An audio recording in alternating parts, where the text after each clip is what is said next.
Hello everybody, this is Digraj Singh Rajput. Welcome to social school. इस video में हम क्या पढ़ने वाले हैं? इस वीडियो में हम इस चैप्टर का लास्ट टॉपिक पढ़ेंगे जो है लैंड डिग्रेडेशन। लैंड डिग्रेडेशन क्या होता है, इसके क्या कंसिक्वेंसेस होते हैं, वो सारी चीजें पढ़ेंगे। साथ ही साथ एक इंपॉर्टेंट चीज पढ़ेंगे, case study of Jhabua.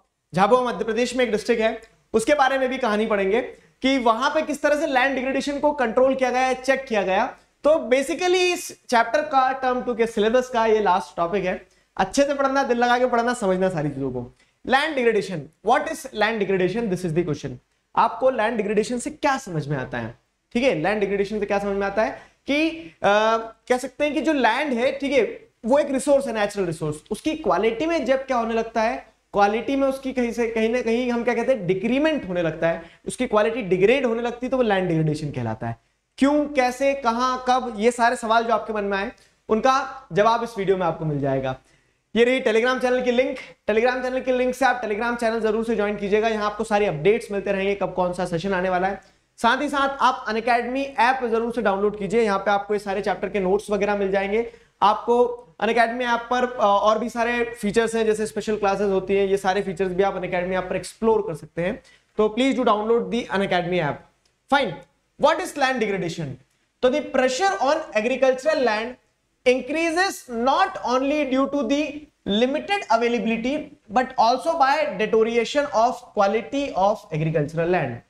No doubt land as a resource is a limited resource. ठीक है, वो अपने आप में क्या एक limited resource है, लेकिन उसी के साथ साथ क्या होता है कि उसके ऊपर जो प्रेशर बढ़ रहा होता है ना, वो उसकी लिमिटेड नेचर ऑफ क्वालिटी के, मतलब लिमिटेड नेचर ऑफ लैंड के कारण ही प्रेशर नहीं बढ़ रहा होता है। ठीक है, उसकी क्वालिटी जो है हमारे पास, उसका डेटोरिएशन, मतलब उसकी क्वालिटी खराब हो रही है, उससे भी हमारे ऊपर प्रेशर बढ़ रहा है। क्यों? क्योंकि पहले ही लैंड सीमित थी, और उस सीमित लैंड में भी एक स्पेसिफिक हिस्सा क्या है, आपने डिग्रेड कर दिया। ठीक है, उसकी क्वालिटी में आपको डेटोरिएशन देखने को मिल रहा है। तो इस कारण से लैंड डिग्रेडेशन का एक बहुत बड़ा इशू हो जाता है। ठीक है, soil erosion, water logging, salinization, alkalization leads to the land degradation. ठीक है, ये सारे फैक्टर्स है। सॉइल इरोजन मतलब क्या होना है? सॉइल इरोजन मतलब पानी के रास्ते, हवा के रास्ते सॉइल ऊपर से बह गई, उड़ गई। ठीक है, वो ठीक है। वाटर लॉगिंग, पानी भराव हो गया। सलाइन होने का मतलब क्या होता है कि उसमें मिट्टी में नमक के कण का मिल जाना। ठीक है, अल्कलाइन नेचर का हो जाना, अल्कनाइजेशन होता है। ठीक है, तो ये सारे फैक्टर जो होते हैं, ये सारे कारणों से लैंड डिग्रेडेशन होता है। Land degradation is generally understood either as a temporary और a permanent decline in productive capacity of the land. ठीक है, टेम्पररी और permanent decline in the productive capacity of land. ठीक है, लैंड की जब कैपेसिटी में क्या आपको देखने को मिल रहा है, डिक्लाइन मिल रहा है, वो डिक्लाइन देखने को मिल रहा है। ठीक है, प्रोडक्टिव कैपेसिटी मतलब क्या है कि वो कितना आपको आउटपुट दे पा रही है, उसमें जब आपको डिक्लाइन देखने को मिलता है, वो टेम्पररी बेसिस पे भी हो सकता है, वो परमानेंट बेसिस पे भी हो सकता है। ठीक है, तो वो जब ऐसा कुछ होता है तो लैंड डिग्रेडेशन कहलाता है। सिंपल सी चीज, जब ऐसा कुछ होता है तो लैंड डिग्रेडेशन कहलाता है। ठीक है, लैंड डिग्रेडेशन परमानेंट ऐसा होता है कि एक बार कुछ ऐसी जमीनें होती है कि एक बार ऐसी बंजर हो जाती है कि फिर उस पर कभी उपज होती ही नहीं है, कभी प्रोडक्शन नहीं होता है। लेकिन कुछ ऐसा होता है कि मतलब टेम्पररी आप क्या देख रहे हैं कि कुछ समय तक बैरन छोड़ दिया गया, या फिर कुछ समय तक एक्सेसिव ऐसे कुछ फसलों की खेती कर ली गई, जिसके चलते क्या है वो प्रोडक्टिव नहीं रह गई, लेकिन विद प्रॉपर ट्रीटमेंट आपने उसमें खाद वगैरह मिलाया तो वो वापस से प्रोडक्टिव हो जाती है। तो land degradation can either be permanent और टेम्पररी, बोथ। फाइन। तो though all degraded land may not be wasteland, but unchecked process of degradation may lead to conservation। ठीक है, कन्वर्जन टू वेस्टलैंड। ठीक है, कंजर्वेशन पढ़ रहा हूं मैं। यहां पे बेसिकली क्या बताएगा, एक बहुत अच्छा कॉन्सेप्ट है समझना, कि जितनी भी डिग्रेडेड लैंड होती ना, ठीक है, मे नॉट बी वेस्टलैंड। मतलब वही वाली बात है, जो टेम्पररी डिग्रेड हुई है, ठीक है, for the time being degrade हुई है, तो वो क्या कर सकती है, वो वापस आप रिक्लेम कर सकते हो। लेकिन but unchecked process of degradation में lead to the conversion to wasteland. तो हर डिग्रेडेड लैंड वेस्टलैंड नहीं बनेगी, लेकिन अगर आप क्या कर रहे हो, लैंड को प्रॉपरली एक तरह से मैनेज नहीं कर रहे हो, अनचेक्ड तरीके से क्या हो रहा है, लैंड का डिग्रेडेशन हो रहा है, तो फॉर श्योर है कि लैंड एक ना एक दिन क्या हो जाएगी, वेस्टलैंड में कन्वर्ट हो जाएगी। वो फिर आपके किसी काम की नहीं रह जाएगी। वेस्टलैंड क्या होती है बेसिकली, क्लास 10 का अगर थोड़ा बहुत ध्यान होगा तो आपको लैंड यूटिलाइजेशन से समझ में आएगा। वो लैंड मासेस जो 5 साल से ऊपर तक खाली छोड़ दिया जाता है, जहां पे कोई प्रोडक्शन नहीं हो सकता है, बैरन लैंड जो होती है वो वेस्टलैंड की कैटेगरी में आ जाती है। ठीक है, वो वेस्टलैंड की कैटेगरी में आ जाती है। तो there are two processes that include land degradation. What are those two processes? एक नेचुरली डिग्रेडेशन होता है लैंड का और दूसरा होता है ह्यूमन बींग्स के द्वारा। ह्यूमन बींग्स के द्वारा कैसे सर, गड्ढा खोद देते हैं हम जाके?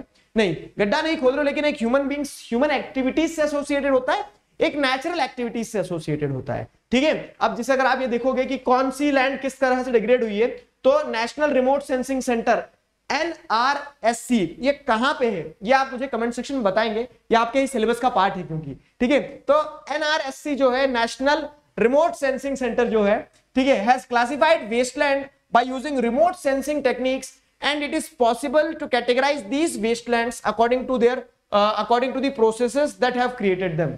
ठीक है, तो यहां पे आपको क्या देखने को मिल रहा है, यहां पे किस तरह से कोई भी लैंड वेस्टलैंड में कन्वर्ट हुई है उसको क्या है, नेशनल रिमोट सेंसिंग सेंटर ने, ठीक है, रिमोट सेंसिंग टेक्निक्स की मदद से ये आइडेंटिफाई कर लिया है और दो कैटेगरीज में क्लासिफाई किया गया है, नेचुरल डिग्रेडेशन ऑफ लैंड, ठीक है, land degraded by human beings. ठीक है, ये दो कैटेगरीज में किया गया है। तो टाइप्स ऑफ वेस्टलैंड में नेचुरल डिग्रेडेशन में क्या जाएगा, there are few types of wasteland such as gullied ravinous land, ठीक है, डेजर्टिक और coastal sands, barren rocky areas, steep sloping land, the glacial areas which are primarily caused by natural agents। अब देखो ये जितनी भी तरह के जमीन के नाम लिखे गए हैं, जैसे क्या हो रहा है, वेस्टलैंड सच एज गलीड और रेवेनियस, ठीक है, रेवाइंस, चंबल का जो इलाका है उसमें रेवाइंस होते हैं, गलीज होती है, बैडलैंड्स होती है, ठीक है, तो वो क्या है, वो पानी के कारण बनी है।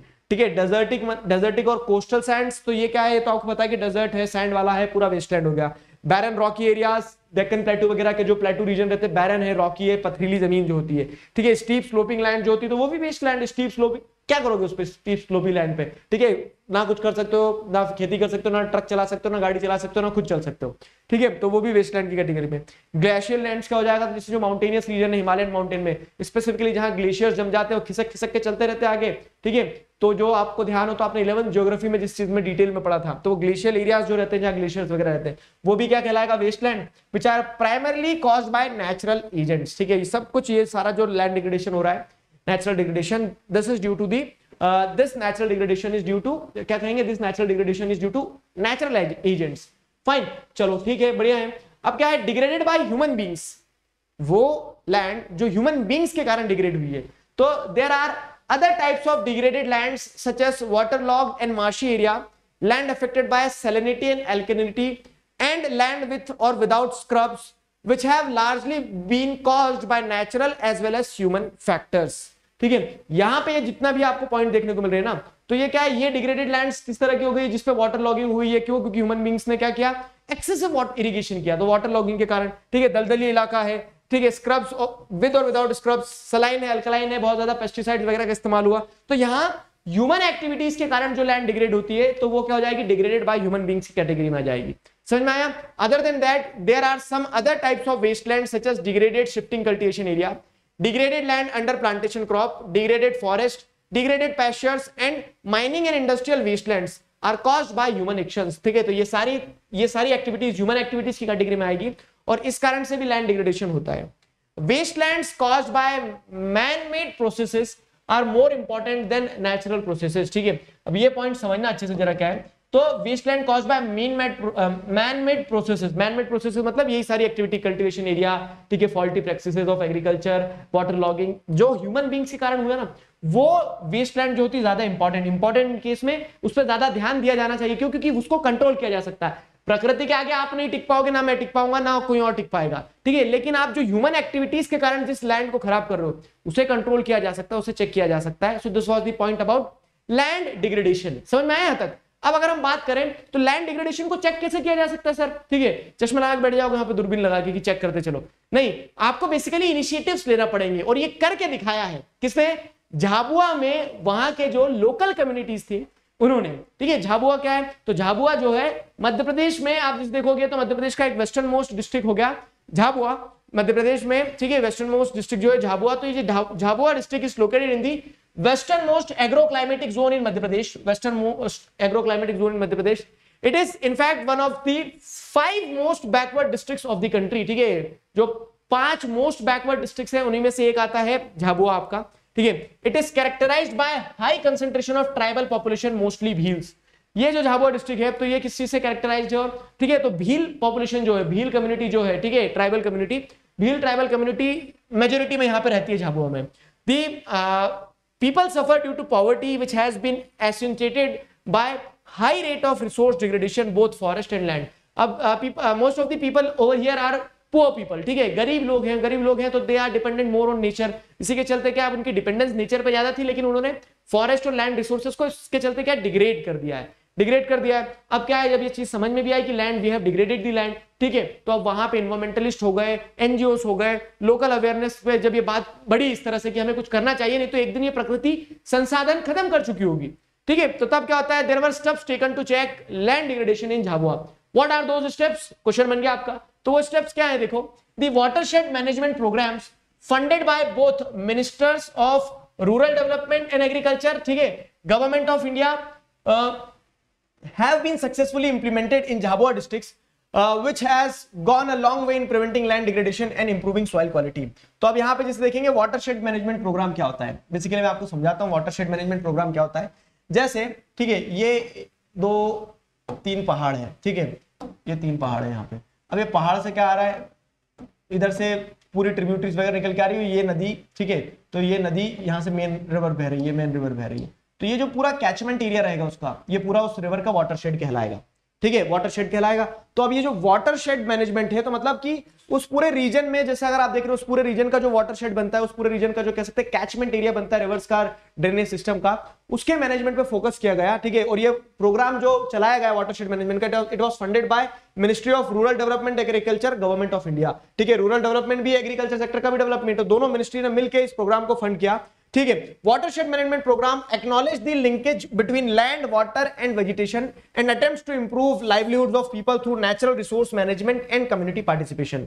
2-3 चीजें आई है क्या, उन्होंने रिकॉग्नाइज किया कि लैंड, वाटर, वेजिटेशन, ठीक है, ये सारी चीजों का आपस में इंटीग्रेशन, सारी चीजों का आपस में एक साथ ग्रो होना बहुत ज्यादा जरूरी है, ठीक है. And attempts to improve livelihoods of people through, ठीक है, अब लोगों की जीवन यापन, मतलब लोगों के जीवन को बेहतर किया जाए, किनके थ्रू, तो through attempts of natural resource management and community participation और नेचुरल रिसोर्स मैनेजमेंट, ठीक है, जो रिसोर्सेज हैं उन्हें प्रॉपर तरीके से मैनेज किया जाए, ठीक है, प्रॉपर तरीके से मैनेज किया जाए और कम्युनिटी पार्टिसिपेशन को इंश्योर किया जाए. इन सारी चीजों पर फोकस किया गया है. इन द पास्ट 5 years, ठीक है, the programs funded by ministry of rural development alone, implemented by Rajiv Gandhi Mission for Watershed Management, has treated 20% of the total area under Jhabua district. ठीक, तो अगर आप past 5 years की बात करें और ये पुराने टाइम पीरियड के कंटेक्स्ट में लिखा जा रहा है, तो ये जो Rajiv Gandhi mission for watershed management के अंदर में आपको क्या देखने को मिल रहा है, इन्होंने 20% of the total area under Jhabua district को ट्रीट किया है. ट्रीट किया in the sense degraded land को रिक्लेम किया है. सवाल ये आता है कैसे कैसे कैसे, तो देखो यहाँ पे ट्री प्लांटेशन पे फोकस किया जा रहा है, community participation in for land levelling in common property resources in Jhabua. Common property resources मतलब क्या है कि जो डिग्रेडेड लैंड है उसको कम्युनिटी मिलकर क्या करेगी, रिक्लेम करने की कोशिश करेगी. उससे जो रिसोर्सेज मिलेंगे जैसे फॉडर वगैरह, उसको कम्युनिटी आपस में एंजॉय करेगी. दैट इज द पॉइंट, ठीक है. तो जैसे यहाँ पे बताया गया कहां क्या हुआ, तो पेटलवाड़ ब्लॉक जो है नदर्न मोस्ट पार्ट में, तो दी पेटलवाड़ ब्लॉक, जैसे ये झाबुआ डिस्ट्रिक्ट है ना इस टाइप से, तो इसका नदर्न मोस्ट पार्ट जो ये वाला, ठीक है, तो ये Petlawad block of Jhabua is located in the north mostern part of district and represents an interesting and successful case of government NGO participation and community participation, ठीक है, मैनेजिंग वाटरशेड प्रोग्राम्स. क्लियर हुआ. तो यहां पे आपको देखने को मिलेगा जो नेक्सस की हम बात करें कि गवर्नमेंट, एनजीओ, कम्युनिटी पार्टिसिपेशन, सबकी मदद से आप क्या कर रहे हैं, नेचुरल रिसोर्स को मैनेज कर रहे हैं प्रॉपर्ली. तो the wheels of Petlawad block for example, ठीक है, Satrundi hamlet of Kararwat village, ठीक है, करारवत विलेज. हैमलेट क्या होता है, हैमलेटेड सेटलमेंट्स वगैरह के बारे में आपने टर्म 1 में पढ़ा था, ध्यान आ रहा, ठीक है, डिस्पर्ज, हैमलेटेड, उस तरह का सेटलमेंट. तो यहाँ के जो ट्राइबल कम्युनिटी थी, यहाँ की जो लोकल कम्युनिटी थी, they participated in the land reclamation process, ठीक है, लैंड डिग्रेडेशन को एक तरह से क्या खत्म करने के लिए, कम करने के लिए उन्होंने प्रयास किया. Through their own efforts have revitalized large part of community common property resources, CPR, ठीक है. तो जो कॉमन प्रॉपर्टी रिसोर्स थी जिसे डिग्रेडेशन से बचाना था, जिसपे गवर्नमेंट, एनजीओ और ये कम्युनिटी ने मिलकर काम किया और एक सक्सेसफुल मॉडल प्रेजेंट किया.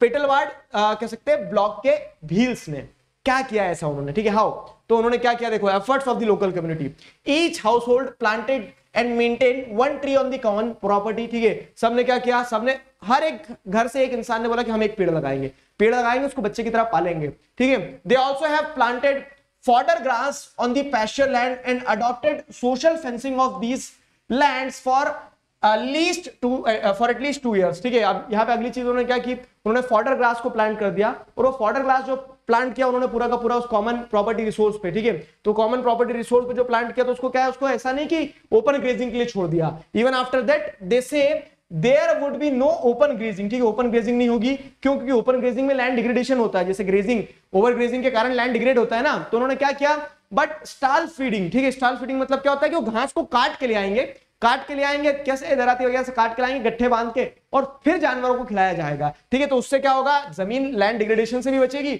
और दूसरी चीज क्या है, लंबे समय तक कैटल्स के लिए आपको एक फॉडर इंश्योर किया जा सकता है। ठीक है, तो एंड दे कैन दस confident that the pasture they have developed would sustain their cattle in future. ठीक है, फ्यूचर में भी उनके कैटल्स के लिए वो पैस्चर बचा रह जाएगा। This was the objective.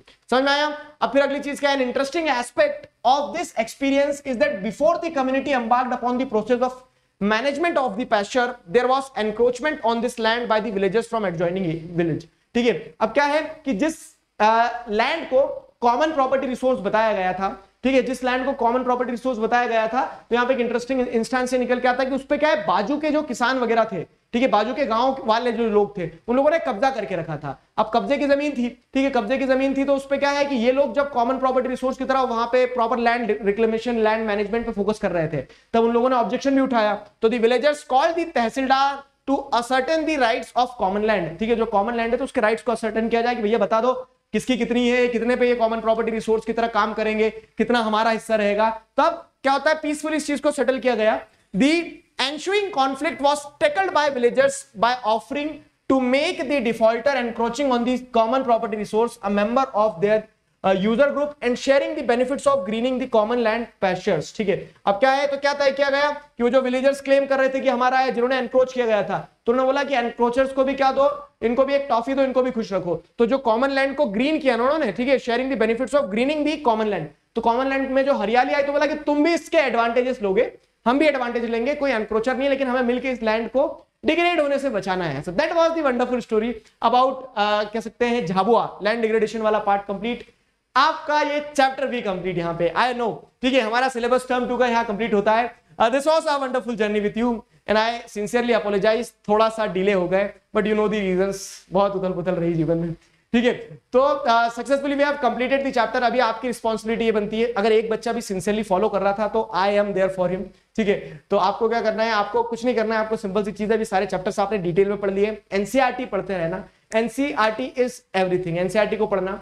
जो एग्जाम गैप रहेगा आपका, ठीक है, तो उस बीच में मैं आपको कुछ इंपॉर्टेंट क्वेश्चंस, मैप वर्क वगैरह ये सारी चीजें करवा दूंगा, निश्चिंत रहना। ठीक है, believe in yourself and you are going to rock in the exams. With this we come to an end of our journey for term 2। I hope you people enjoyed it. सारे चैप्टर्स वगैरह यहाँ पे complete होते हैं।